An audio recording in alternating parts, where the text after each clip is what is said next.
ایسا پچھلے دنوں السٹر یونیورسٹی کے پروفیسر رچرڈ لن کی ایک تحقیق شائع ہوئی ہے جس میں کہا گیا ہے کہ زیادہ تعداد جو ان لوگوں کی جو غیر معمولی ذہانت رکھتے ہیں وہ آخرت پر اور خدا پر اور جزا اور سزا پر، جنت اور دوزخ پر ایمان نہیں رکھتے، لیکن زیادہ تعداد ان لوگوں کی جو متوسط ذہانت کے اور جو کم ذہانت کے لوگ ہیں ان کی زیادہ تعداد آخرت پر ایمان رکھتی ہے۔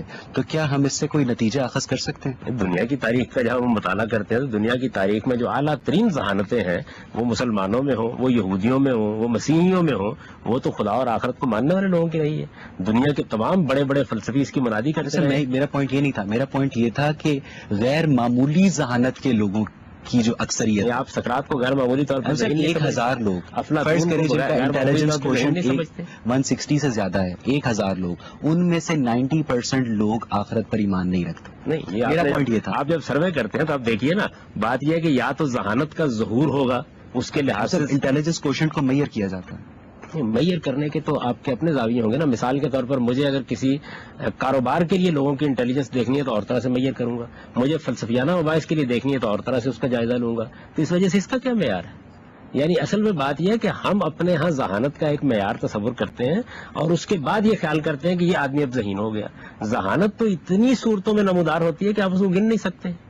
یعنی یہ بات بھی ٹھیک نہیں ہے کہ اوسط درجے کی ذہانت کیا ہوتی ہے کس معاملے میں۔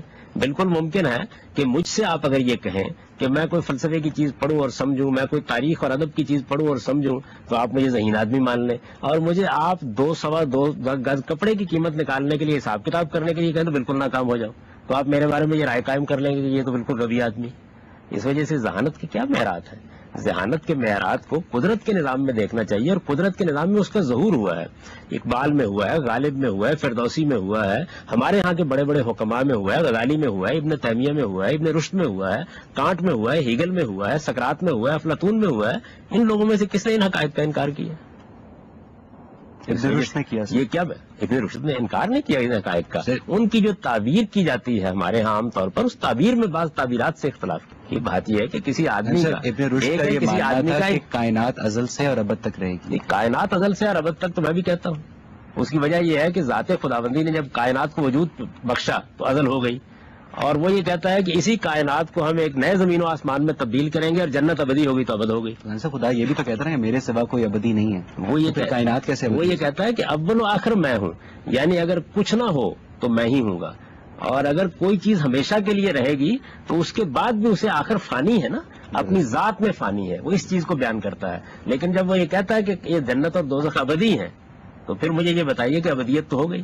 تو بہت سی تعبیرات ایسی ہوتی ہیں کہ جن تعبیرات کو ہم بعض اوقات ایک جملے میں نکال لیتے ہیں۔